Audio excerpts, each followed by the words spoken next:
Assalamualaikum warahmatullahi wabarakatuh. Apa kabar teman-teman? Semoga dalam keadaan sehat ya.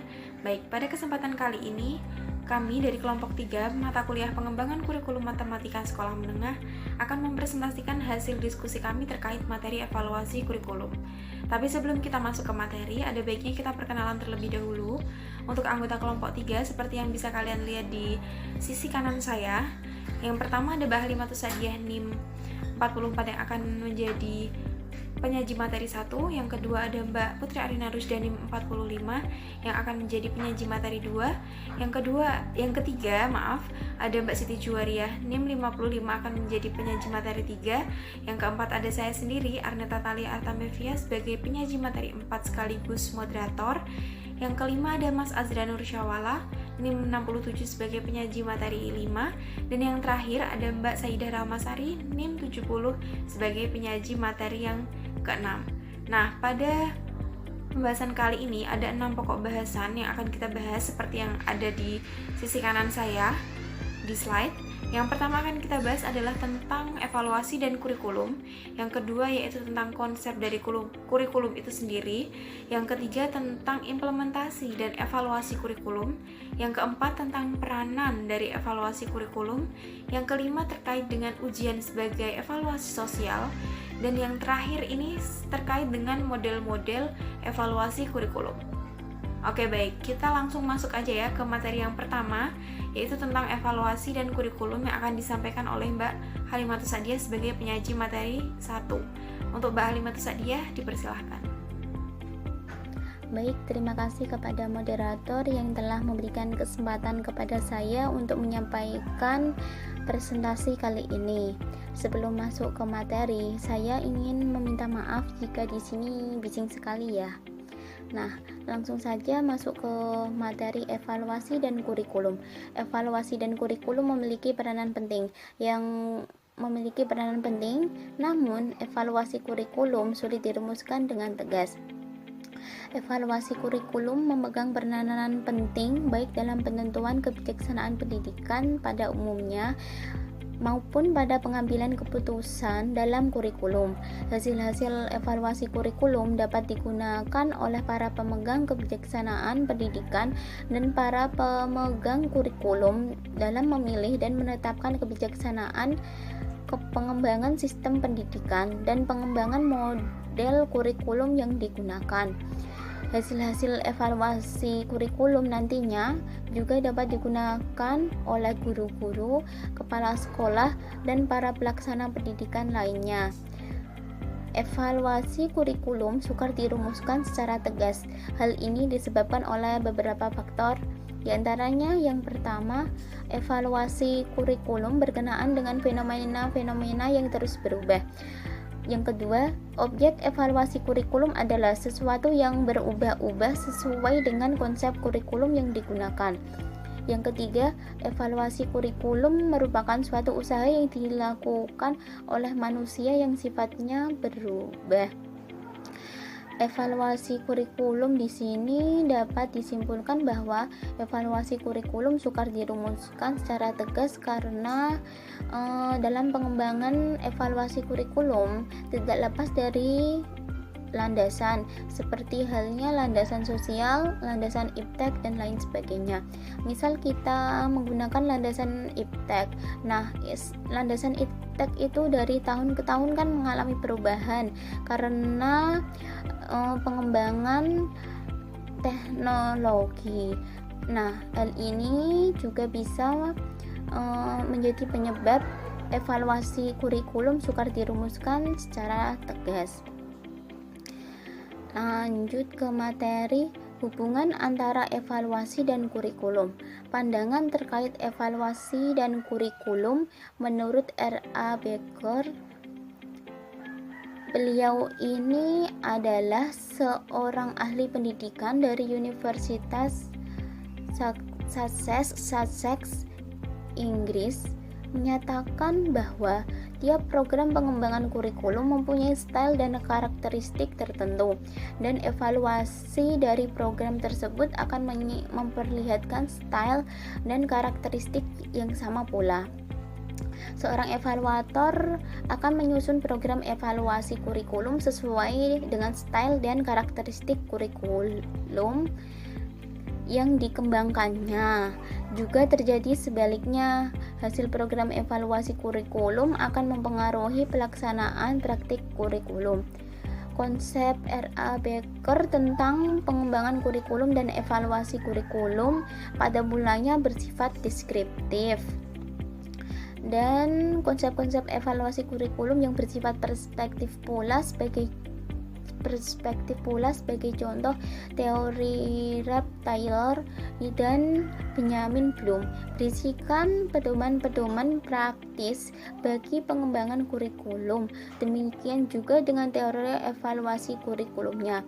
Evaluasi merupakan kegiatan yang luas, kompleks, dan terus-menerus untuk mengetahui proses dan hasil pelaksanaan sistem pendidikan dalam mencapai tujuan yang telah ditentukan. Evaluasi juga meliputi rentangan yang cukup luas, mulai dari yang bersifat sangat informal sampai dengan yang sangat formal. Pada tingkatan yang sangat informal, evaluasi kurikulum bentuk perkiraan, dugaan, atau pendapat tentang perubahan-perubahan yang telah dicapai oleh program sekolah. Pada tingkat yang lebih formal, evaluasi kurikulum meliputi pengumpulan dan pencatatan data, sedangkan pada tingkat yang sangat formal membentuk pengukuran pengukuran berbagai bentuk kemajuan ke arah tujuan yang telah ditentukan. Nah, lanjut ke materi. Konsep evaluasi kurikulum luas mencakup seluruh komponen dan kegiatan pendidikan secara sempit. Evaluasi kurikulum ditekankan pada hasil siswa. Pada evaluasi kurikulum ini luas sempitnya itu mencakup seluruh komponen dan kegiatan pendidikan. Evaluasi kurikulum sering juga dibatasi secara sempit, yaitu hanya ditekankan pada hasil-hasil yang dicapai oleh murid. Luas atau sempitnya suatu program evaluasi kurikulum sebenarnya ditentukan oleh tujuan. Apakah evaluasi tersebut ditunjukkan untuk menilai keseluruhan sistem kurikulum atau hanya komponen-komponen tertentu dalam sistem kurikulum tersebut? Apakah mengevaluasi keseluruhan sistem atau komponen-komponen tertentu saja? Diperlukan persyaratan-persyaratan tertentu agar hasil evaluasi tersebut tetap bermakna. Lanjut ke materi berikutnya, yaitu dimensi evaluasi kurikulum. Dimensi evaluasi kurikulum bersifat kuantitatif yang dapat diukur dengan berbagai alat ukur atau tes standar. Dimensi alat ukur kuantitatif ini dimensi alat ukur kuantitatif ini bersifat kuantitatif, dapat diukur dengan menggunakan berbagai bentuk alat ukur atau tes standar. Tes standar tersebut ada yang diperuntukkan mengukur kemampuan bersifat potensial. Potensial itu meliputi kecerdasan, bakat, dan ada pula yang diperuntukkan mengukur kemampuan nyata. Tes standar yang mengukur kecerdasan dan bakat umpamanya yaitu intelligence test, scholastic aptitude test, special aptitude test, dan lain sebagainya. Dan tes standar yang mengukur tes standar yang mengukur kemampuan kenyataan seperti subject area test, survei test, diagnostik test, dan lain sebagainya. Instrumen yang sering digunakan untuk mengevaluasi dimensi kualitatif umpamanya kuesioner, interest inventories, dan lain sebagainya. Nah, sekian presentasi yang dapat saya sampaikan. Kurang lebihnya saya mohon maaf dan saya kembalikan kepada moderator. Baik, terima kasih untuk Mbak Halimatus Sadiah atas pemaparan materinya. Kita lanjut masuk ke materi yang kedua, yaitu tentang konsep kurikulum yang akan disampaikan oleh Mbak Putri Arina. Silahkan Mbak Putri Arina. Terima kasih kepada moderator. Yang kedua yaitu konsep kurikulum. Ini merupakan daerah studi intelek yang cukup luas, namun secara sederhana dapat diklasifikasikan menjadi 3, yaitu penekanan pada isi kurikulum, penekanan pada situasi pendidikan, dan penekanan pada situasi organisasi. Yang pertama yaitu penekanan pada isi kurikulum. Ini merupakan yang paling lama dan paling banyak dipakai.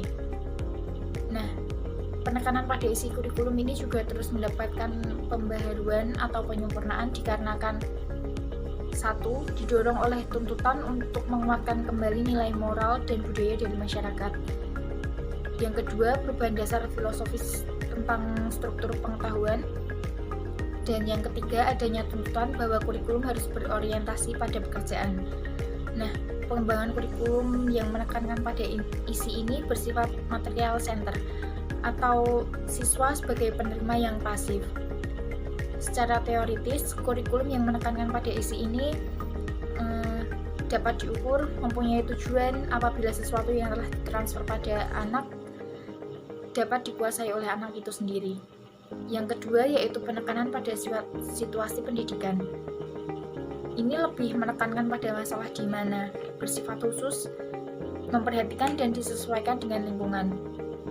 Untuk menghasilkan kurikulum berdasarkan situasi lingkungan, misalnya kurikulum pedesaan, kurikulum masyarakat nelayan, pegunungan, dan sebagainya, dengan tujuan untuk dapat menghasilkan kurikulum yang merefleksikan dunia kehidupan dari lingkungan anak.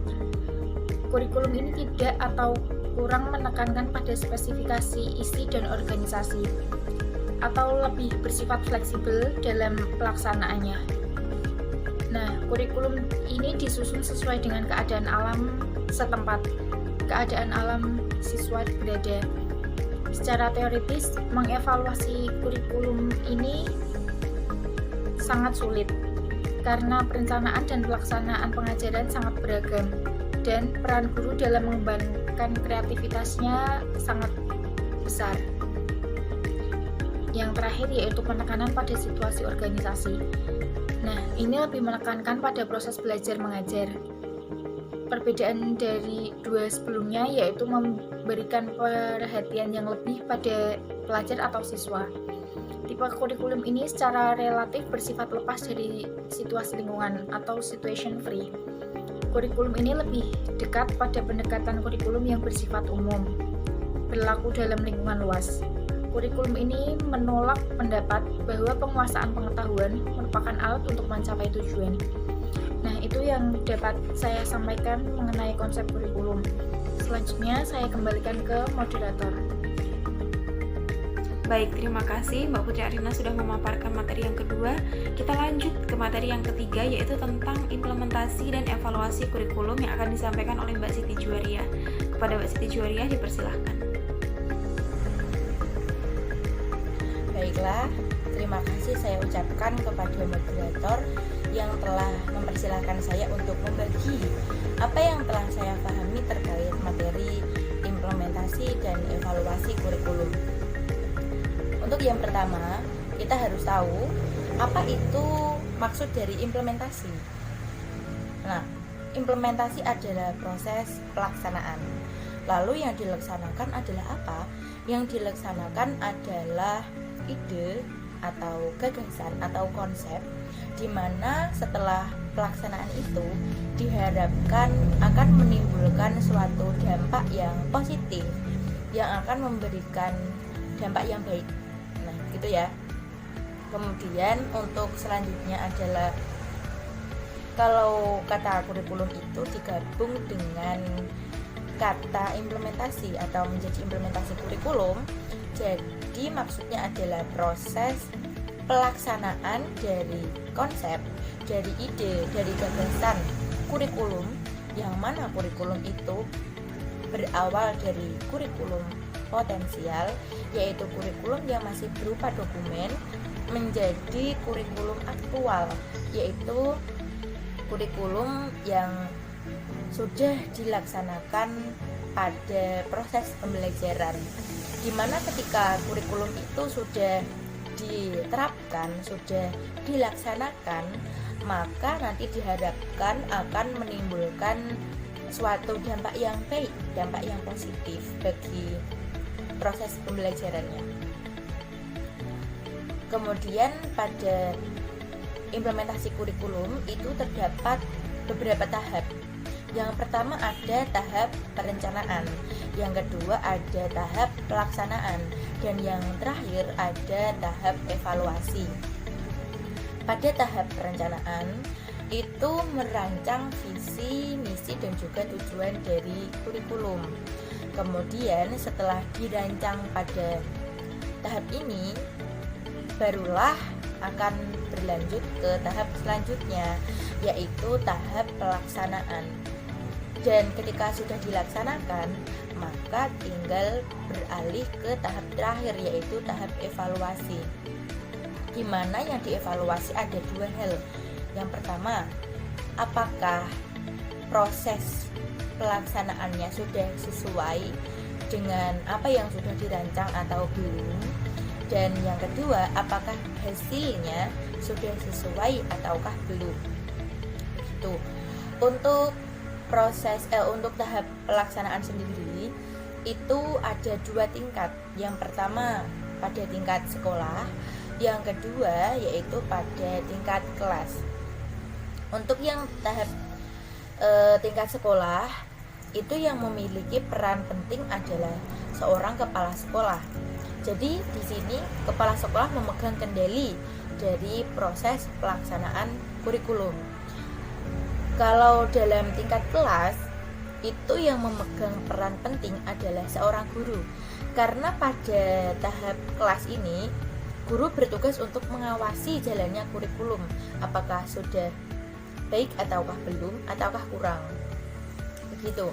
Kemudian ada kata-kata di buku kalau perbedaan penekanan pada kurikulum maka akan menimbulkan perbedaan pula pada perancangannya.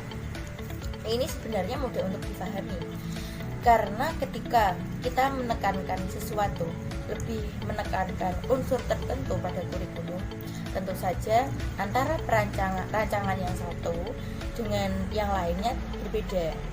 Dan ketika kurikulum ini ada perbedaan penekanan, maka kurikulum itu terbagi menjadi tiga.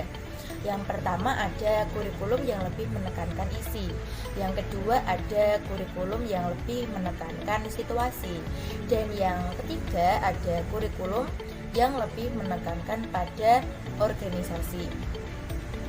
Untuk yang pertama yaitu kurikulum yang lebih menekankan pada isi. Sesuai namanya yaitu isi. Isi dari kurikulum kan pengetahuan. Jadi kalau pada kurikulum yang menekankan isi ini, pengetahuanlah yang lebih diutamakan. Nah, ketika hal seperti ini atau ketika pengetahuan itu lebih diutamakan, maka proses pelaksanaannya tentunya memakan waktu yang lama. Mengapa memakan waktu yang lama? Karena untuk memastikan apakah siswa benar-benar telah menyerap pengetahuan ini dengan tepat, dengan maksimal ataukah belum, itu diperlukan waktu yang tidak singkat, karena langkah dari langkah untuk siswa dapat memahami materinya itu tidak dapat dipercepat ataupun tidak dapat dilompati. Jadi membutuhkan waktu yang lama. Kemudian pada kurikulum yang menekankan isi ini, desimasi memiliki peran yang sangat penting. Nah, kata desimasi mungkin masih bingung ya. Desimasi di sini adalah proses penyampaian gagasan. Jadi kalau sudah dimasukkan dalam proses pembelajaran, maka yang dimaksud desimasi adalah proses penyampaian materinya oleh guru. Tentu saja memiliki peran penting, karena kan yang ditekankan adalah isinya, maka cara guru menyampaikan, bagaimana guru menyampaikan materi itu tadi sangatlah berpengaruh pada apa yang akan diserap oleh siswa. Dan untuk mau konsepnya itu difusi ya, maksudnya adalah penyebarannya itu berasal dari pusat ke cabang atau ke daerah, di mana pusat di sini mewakili seorang pengajar atau pendidik, dan daerahnya atau cabang itu mewakili seorang peserta didik atau seorang siswa. Itu untuk yang kurikulum yang lebih menekankan pada isi. Dan selanjutnya ada kurikulum yang lebih menekankan pada situasi. Sesuai namanya, situasi. Berarti dapat kita simpulkan situasi itu berhubungan dengan lingkungan. Maka kurikulum yang menekankan pada situasi itu berusaha menggambarkan situasi lingkungan diri siswa ketika proses pembelajaran. Nah, karena lingkungan itu sudah terbentuk dengan alami, maka proses pelaksanaan dari kurikulum ini tentunya tidak selama proses pelaksanaan kurikulum yang menekankan isi. Dan perlu kita ketahui bahwa komponen utama pada kurikulum yang lebih menekankan situasi ini adalah situasi itu sendiri. Dan kita juga harus tahu kalau sifatnya adalah individual.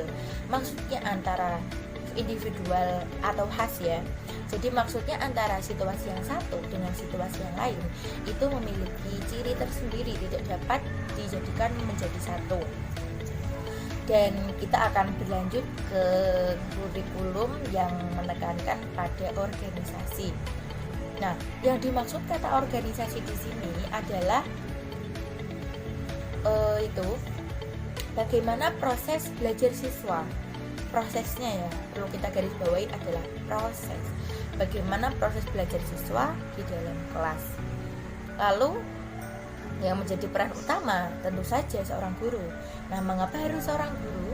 Karena untuk mengawasi proses belajar yang dilakukan oleh siswa ini merupakan peran dari seorang guru. Dan kita juga harus tahu bahwa guru yang memiliki pengalaman lebih banyak tentu saja cara mengawasinya berbeda dengan guru yang memiliki pengalaman lebih sedikit. Itu. Ketika kita sudah membahas ini implementasinya, kita selanjutnya akan masuk ke tahap evaluasinya. Tadi kan sudah dijelaskan bahwa evaluasi itu adalah yang dinilai apakah prosesnya sudah sesuai atau belum, apakah hasilnya sudah sesuai atau belum. Nah, adapun dalam prinsip evaluasi sendiri itu ada beberapa prinsip. Yang pertama adalah prinsip kontinuitas. Kontinu adalah itu ya, terus menerus, berlanjut, berkesinambungan. Jadi pada evaluasi kita atau seorang pendidik itu tidak boleh mengevaluasi hanya berdasarkan suatu peristiwa tertentu, melainkan harus terus menerus. Dan kemudian ada komprehensif, prinsip komprehensif atau prinsip menyeluruh. Jadi misalkan misalkan yang akan dievaluasi adalah siswanya, maka seluruh yang berkaitan dengan siswa itu juga harus diikutkan. Contohnya seperti kepribadian siswa juga termasuk ke dalam evaluasi. Dan yang prinsip ketiga ada namanya prinsip adil dan objektif. Jadi seorang pendidik yang melakukan evaluasi itu harus memberikan perlakuan yang sama antara siswa yang satu dengan siswa yang lain, dan tidak boleh memandang berbeda antara karena siswa yang satu dia mungkin lebih aktif atau lebih bagaimana, bukan lebih aktif ya, intinya tidak ada alasan pribadi, harus secara objek sesuai real apa yang ada. Kalau memang faktanya siswanya di dalam kelas seperti ini, ya maka harus ditulis seperti itu, seperti itu juga. Tidak boleh karena alasan karena siswa ini adalah siapa maka dibedakan, itu tidak boleh. Dan yang prinsip keempat ada namanya prinsip kooperatif atau prinsip kerjasama. Maksudnya adalah antara siswa maupun guru maupun lingkungannya itu turut memiliki andil atau memiliki kontribusi pada tahap evaluasi ini. Itu untuk prinsip-prinsip evaluasi kurikulum. Kemudian di buku ada kata-kata perbedaan pada konsep dan strategi pengembangan dan juga penyebaran kurikulum, maka akan menimbulkan perbedaan pada evaluasi. Ya, itu tentu saja. Sama halnya dengan perbedaan penekanan. Untuk yang perbedaan evaluasi ini juga dibagi menjadi 3. Yang pertama ada yang lebih menekankan pada isi, yang kedua untuk yang lebih menekankan pada situasi, yang ketiga ada yang lebih menekankan pada organisasi. Oke, kita lanjut, kita langsung saja untuk yang kurikulum lebih menekankan pada isi. Nah, untuk kurikulum yang lebih menekankan pada isi, maka evaluasi yang sifatnya lebih mengutamakan angka itu sangat cocok. Dan perlu kita ketahui bahwa pada kurikulum yang lebih menekankan pada isi itu lebih menggunakan konsep bahwa konsep dari itu ya Ralph Taylor, yaitu sesuai dari tujuan dan juga misi, karena isi haruslah sesuai juga. Untuk yang selanjutnya ada kurikulum yang lebih menekankan pada situasi, karena situasi kan kita tidak dapat mengatur secara sendiri karena situasi itu sifatnya alamiah, maka dia menganut pendekatan yang sifatnya bebas. Dan untuk yang ketiga adalah kurikulum yang lebih menekankan pada organisasi, maka ini pendekatan yang sesuai ini kalau di dalam buku dicontohkan seperti penelitian yang dilakukan oleh salah satu universitas di lupa saya. Intinya kalau dalam penelitian itu dia membedakan antara seorang pendidik yang memiliki pengalaman lebih banyak daripada pendidik yang memiliki pengalaman kurang. Jadi seperti itu.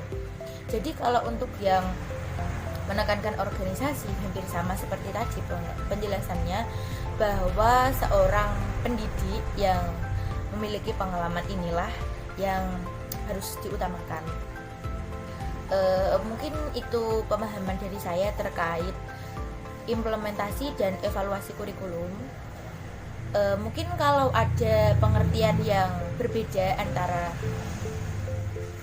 saya atau teman-teman yang lain, dapat didiskusikan kembali. Sekian dari saya. Mungkin kalau ada kata-kata yang kurang berkenan, saya mohon maaf dan terima kasih telah menyimak. Waktu dan tempat saya kembalikan kepada moderator. Baik, terima kasih Mbak Siti Juwaria atas pemaparan materinya. Lanjut materi yang keempat tentang peranan dari evaluasi kurikulum yang akan saya sampaikan sendiri. Baik, terima kasih atas waktunya. Selanjutnya kita masuk ke materi yang keempat, yaitu tentang peranan dari evaluasi kurikulum. Nah, untuk membahas peranan evaluasi kurikulum ini terkait dengan 3 hal yang ada di slide. Yang pertama adalah tentang evaluasi sebagai moral judgment. Kita tahu konsep utama dari evaluasi adalah masalah nilai. Dan hasil dari suatu evaluasi kan berisi nilai yang digunakan untuk tindakan-tindakan selanjutnya. Di sini memiliki 2 pengertian. Yang pertama, evaluasi yang berisi skala nilai moral, yang dengan skala tersebut maka objek evaluasi itu dapat dinilai. Yang kedua, evaluasi berisi tentang kriteria praktis yang berdasarkan kriteria-kriteria tersebut maka suatu hasil ini dapat dinilai. Gitu.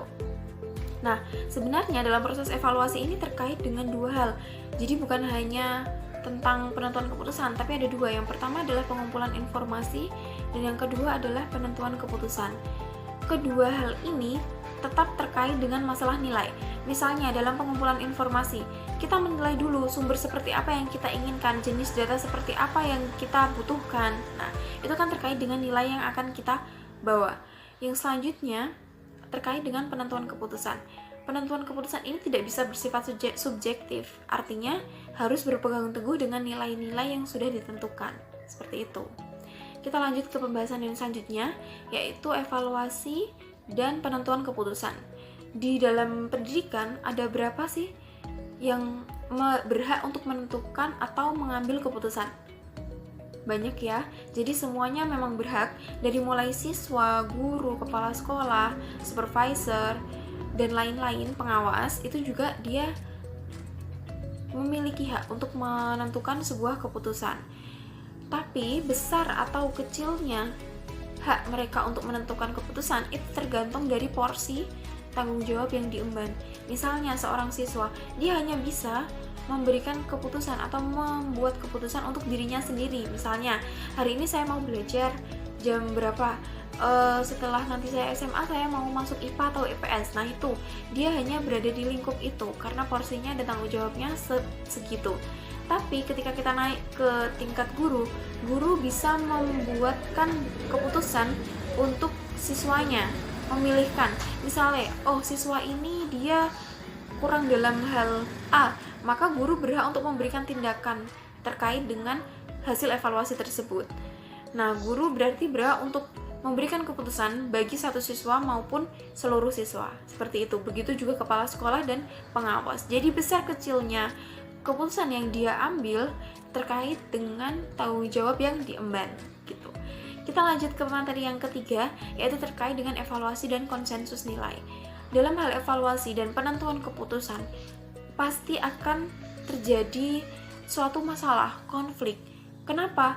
Karena setiap kepala, dalam artian setiap partisipan di pendidikan ini, guru, pengawas, kepala sekolah, memiliki latar belakang yang berbeda-beda, memiliki nilai yang berbeda-beda, juga memiliki kepentingan yang berbeda-beda. Nah, hal ini menyebabkan adanya konflik dalam pengambilan keputusan. Oleh karena itu, dibutuhkan suatu konsensus nilai. Konsensus nilai itu adalah sebuah tindakan atau frasa untuk mengambil keputusan yang disetujui bersama. Nah, biasanya konsensus ini dia dilakukan ketika ada perdebatan-perdebatan dalam pengambilan keputusan. Nah, konsensus nilai dalam evaluasi ini adalah pengambilan keputusan yang disetujui oleh semua pihak dengan pegangan atau pedoman suatu nilai-nilai tertentu. Yang tentunya nilai ini bukan bersifat subjektif, bukan untuk kepentingan satu pihak, tetapi memang untuk kebaikan kedepannya, seperti itu. Nah, itu adalah terkait dengan peranan evaluasi kurikulum. Untuk selanjutnya, saya kembalikan ke moderator. Oke, baik. Kita lanjut ke materi selanjutnya, yaitu materi yang kelima, tentang ujian sebagai evaluasi sosial yang akan disampaikan oleh Mas Azrian Nursyawala. Silakan Mas Asa. Terima kasih kepada moderator yang telah memberikan kesempatan kepada saya untuk menyampaikan sedikit tentang apa yang saya pahami mengenai ujian sebagai evaluasi sosial. Kita mulai dari sejarahnya dahulu, yaitu dimulai di negara Amerika dan negara-negara maju lainnya yang mengadakan ujian untuk umum.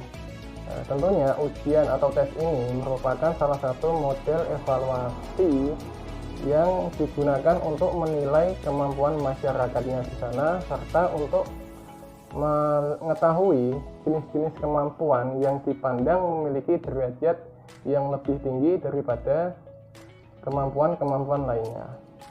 Semisal pada masa itu di sana cukup populer kemampuan penguasaan pengetahuan serta kemampuan skolastik yang dianggap di masyarakat di sana memiliki tingkat derajat yang lebih tinggi daripada kemampuan-kemampuan lainnya.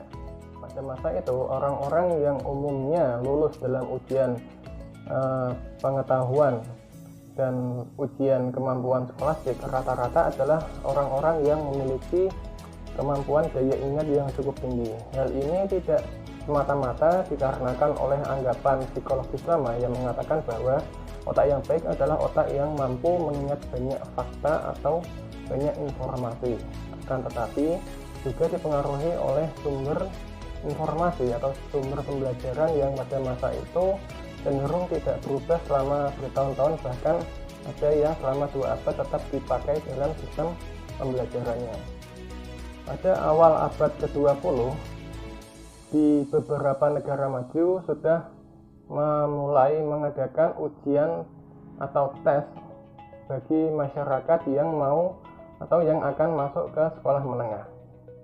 Ujian-ujian tes ini dibuat oleh para ahli psikologi untuk menilai kecerdasan siswa yang akan masuk ke suatu sekolah atau siswa yang akan naik ke tingkat yang lebih tinggi atau yang akan naik kelas. Dan tujuan lain dari tes-tes ini adalah untuk memberikan masyarakat kesempatan untuk mengenyam pendidikan bagi masyarakat yang tidak mampu secara finansial akan tetapi mampu secara kecerdasan dan memiliki kemauan yang tinggi. Selanjutnya kita akan membahas istilah ujian. Nah, istilah ujian ada 2, yaitu examination atau assessment dan evaluasi. Examination atau assessment adalah istilah yang kerap digunakan untuk menilai kemampuan seseorang atau kemampuan siswa. Dan evaluasi adalah istilah yang digunakan untuk menilai keseluruhan sistem sekolah atau kurikulum yang berlaku. Selanjutnya adalah akan membahas tipe evaluasi, tipe-tipe evaluasi. Tipe-tipe evaluasi yang dipaparkan oleh Barry McDonald ada 3, yaitu pertama evaluasi birokratik, kedua evaluasi otokratik, dan ketiga adalah evaluasi demokratik. Mari kita bahas yang pertama, yaitu evaluasi birokratik. Nah, tipe evaluasi ini biasanya dilakukan oleh lembaga pemerintahan atau lebih tepatnya adalah Kementerian Pendidikan. Nah, di sini Kementerian Pendidikan dapat menilai proses pembelajaran atau materi pembelajaran di sekolah untuk mengetahui apa saja yang perlu dikembangkan selanjutnya. Nah, hasil evaluasi tersebut selanjutnya akan digunakan sebagai acuan oleh pihak pemerintah untuk melakukan kajian-kajian pengembangan selanjutnya sehingga mendapatkan hasil atau proses pembelajaran yang lebih optimal dan maksimal. Nah, selanjutnya adalah evaluasi otokratik. Tipe evaluasi yang berfokus pada pertimbangan kebutuhan pada kurikulum pendidikan. Nah, biasanya evaluasi ini dilakukan oleh pihak-pihak swasta atau pihak-pihak independen seperti konsulen pendidikan atau ahli-ahli yang berkecimpung dalam pendidikan. Nah, di sini mengenai hasil evaluasi tersebut, pemerintah tidak diharuskan untuk menggunakan hasil tersebut sebagai acuan dalam pengembangan kurikulum atau proses pembelajaran selanjutnya. Lalu yang ketiga adalah evaluasi demokratik. Pada tipe evaluasi ini sebenarnya itu lebih mementingkan atau menekankan pada sosialisasi atau penyampaian informasi tentang proses pembelajaran atau kurikulum kepada masyarakat yang luas. Oke, mungkin itu saja yang dapat saya sampaikan, kurang lebihnya saya mohon maaf. Selanjutnya akan saya serahkan kembali kepada moderator. Baik, terima kasih Mas Asa atas pemaparannya. Kita lanjut ke materi yang terakhir, yaitu tentang model-model evaluasi kurikulum yang akan disampaikan oleh Mbak Saidah Ramasari. Silahkan Mbak Sari. Terima kasih kepada moderator atas waktu yang telah diberikan. Di sini saya akan menjelaskan mengenai model-model evaluasi kurikulum. Ada 3 model. Yang pertama, evaluasi model penelitian, yang kedua, evaluasi model objektif, dan yang ketiga, model campuran multivariasi. Yang pertama, evaluasi model penelitian. Di dalam model ini didasarkan atas teori dan metode tes psikologis serta eksperimen lapangan. Nah, untuk tes psikologis ini pada umumnya memiliki dua bentuk. Yang pertama, tes intelijensi yang ditujukan untuk mengukur kemampuan bawaan atau yang disebut dengan bakat. Bakat yang dimaksudkan adalah kemampuan atau aspek intelektual yang menunjukkan kekuatan, kelemahan, dan cara berpikir seseorang. Dengan kata lain, bakat adalah cepat mudahnya siswa dalam mempelajari sesuatu. Dan yang kedua, tes hasil belajar yang digunakan untuk mengukur penguasaan siswa terhadap materi yang telah diajarkan, serta mengukur perkembangan kemajuan belajar peserta didik. Nah, untuk eksperimen lapangan sendiri digunakan untuk mengetahui tingkat serta hasil yang dicapai pada akhir program yang dapat dilakukan melalui tes yang berupa pre-test dan post-test. Salah satu pendekatan yang menggunakan eksperimen lapangan adalah mengadakan perbandingan antara dua macam kelompok anak, di mana masing-masing kelompok tersebut diberikan metode belajar yang berbeda. Hal itu dilakukan untuk mengetahui mana metode yang lebih baik atau lebih berhasil. Jadi di dalam eksperimen lapangan ini lebih condong ke dalam perbandingan. Yang kedua, evaluasi model objektif. Model ini merupakan bagian yang sangat penting dari proses pengembangan kurikulum. Kenapa seperti itu? Karena para evaluator mempunyai peranan dalam menghimpun pendapat-pendapat orang luar tentang inovasi kurikulum yang dilaksanakan. Evaluasi dilakukan pada akhir pengembangan kurikulum. Selain itu, di dalam model ini, kurikulum tidak dibandingkan dengan kurikulum lain, tetapi diukur dengan seperangkat objektif atau tujuan khusus. Keberhasilan pelaksanaan kurikulum diukur oleh penugasan siswa akan tujuan-tujuan kurikulum. Kemajuan siswa dipantau guru dengan memberikan tes yang mengukur tingkat penguasaan tujuan-tujuan khusus melalui pre-test dan post-test. Yang ketiga, model campuran multivariasi. Model ini merupakan strategi evaluasi yang menyatukan unsur-unsur dari pendekatan model perbandingan dan model Taylor dan Bloom. Atau dengan kata lain, model campuran multivariasi ini merupakan perpaduan antara model penelitian dan model objektif. Model ini merupakan strategi yang memungkinkan perbandingan lebih dari satu kurikulum dan secara serempak keberhasilan tiap kurikulum diukur berdasarkan kriteria khusus dari masing-masing kurikulum.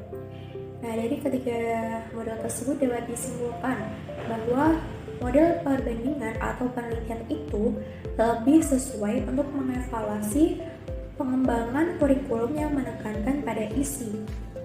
Sedangkan model tujuan atau objektif lebih sesuai digunakan dalam pengembangan kurikulum yang menggunakan pendekatan tujuan. Sedangkan yang model campuran dapat digunakan untuk mengevaluasi baik kurikulum yang menekankan pada isi, tujuan, maupun situasi. Selain ketiga model tersebut, terdapat model-model evaluasi kurikulum dari sumber yang berbeda. Di antaranya yang pertama adalah measurement, terus yang kedua congruence, yang ketiga illumination, yang keempat educational system evaluation, dan yang kelima model CIPP. Nah, yang pertama model measurement.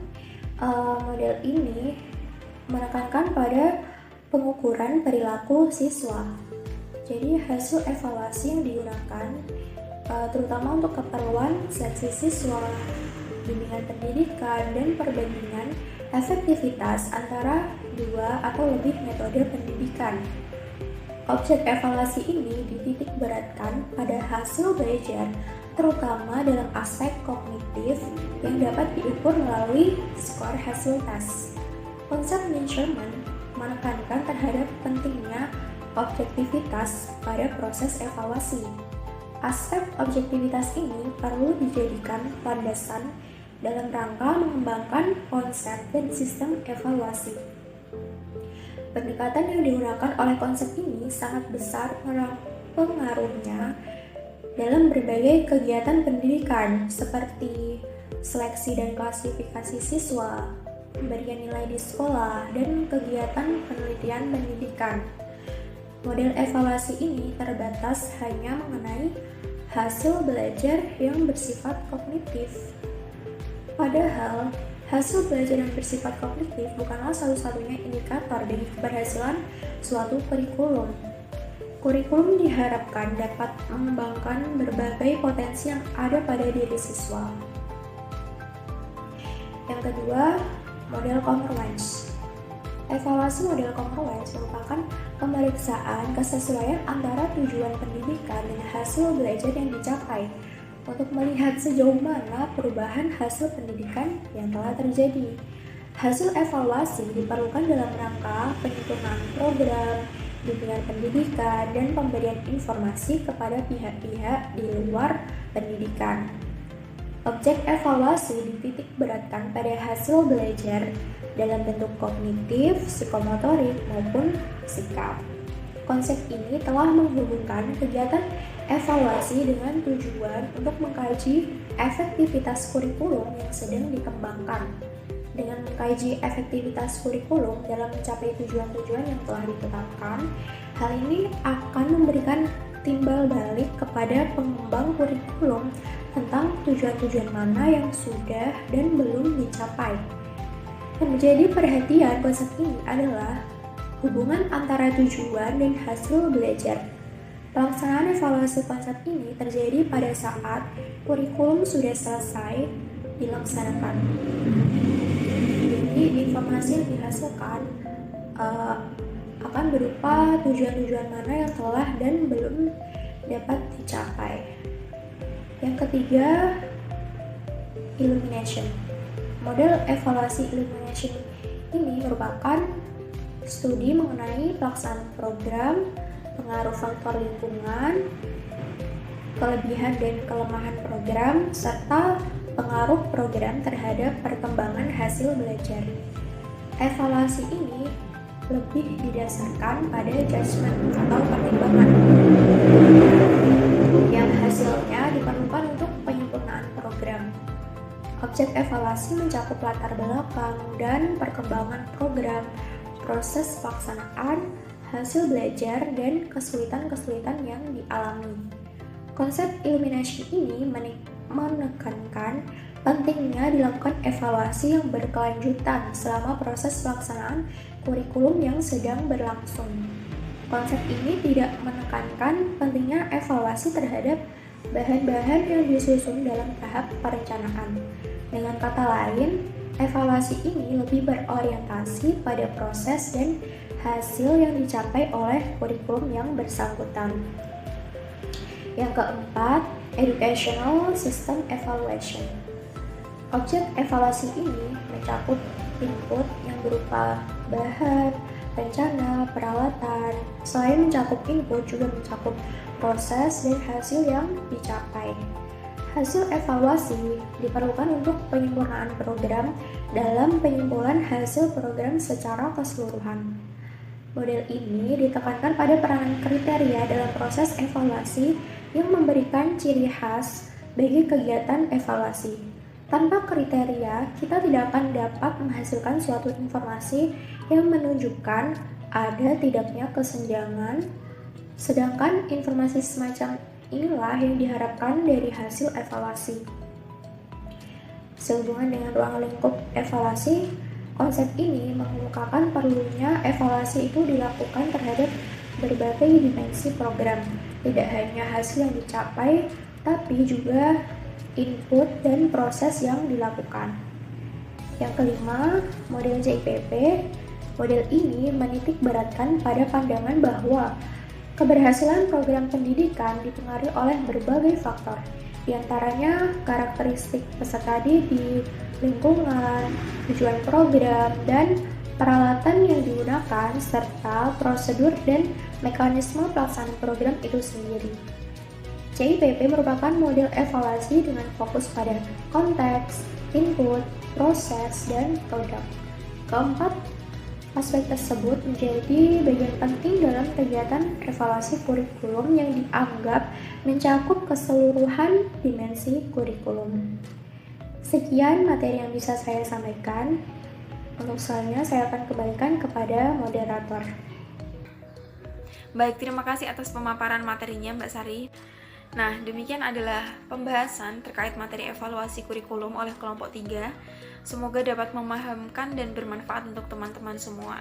Kurang lebihnya kami mohon maaf. Wassalamualaikum warahmatullahi wabarakatuh.